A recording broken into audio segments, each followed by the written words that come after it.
तो ये नेक फाल है, और नेक फाल लेने की इस्लाम में इजाज़त है। ये मसला समझ लें, बदफाल लेने की इजाज़त नहीं है। किसी वर्ड से, किसी लफ्ज़ से आप नेक फाल ले सकते हैं, लेकिन बदफाल नहीं ले सकते। मसला आप मशवरा कर रहे हैं किसी बात पे कि यार क्या होना चाहिए, तय हो गया कि हाँ भाई बस ये कर लेना चाहिए।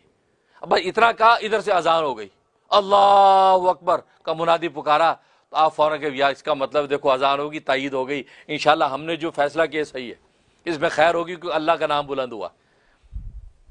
क्योंकि खुद नबी करीम सल्लल्लाहु अलैहि वसल्लम जब मदीना तैयबा पहुंचे तो जो शख्स, पहला शख्स मिला, उसका नाम ऐसा था जिसे नेक फाल मिलता था। उसके नाम को सुनकर आपने फरमाया कि इंशाल्लाह मदीना के अंदर हमारे लिए सहूलत और आसानी।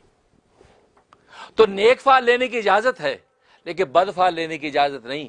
आपने घर से निकले, घर से जैसे निकले सामने आपने किसी शख्स को देखा, मतलब आपका कोई मुकदमा है, घर से निकले सामने आपने देखा कि एकदम देखा कि कौन, वो अब्दुल अजीज, वो अब्दुल अजीज से मुलाकात हुई इस्लाम में, तो आपने कहा यार अच्छे नाम वाला आदमी मिला है, इसका मतलब इंशाल्लाह इज्जत और मर्तबा मिलेगा, मुकदमे में कामयाबी हो जाएगी। नेक फाल लेने की इजाजत, लेकिन बद फाल की इजाजत नहीं है। बद फाल की इजाजत नहीं कि अब आप जब वो कोई बात कर रहे हो और कोई उल्टी बात आपको सुनने मिल जाए, वो इसका मतलब यार काम खराब हो जाएगा, इससे तो मना किया। इसलिए मना किया, ला अदवा वला तियारा वला हाम वला सफरा।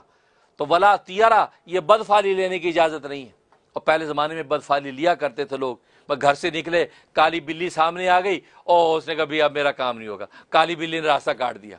आज भी लोगों ने बना रखा है, घर से निकले कौवा सामने बोला, ओहो काला कौवा बोला, लगता काम नहीं होगा। तो ये इस्लाम के अंदर इस तमाम परस्ती की इजाज़त नहीं है। हाँ, नेक फाल लेने की आपको इजाज़त है।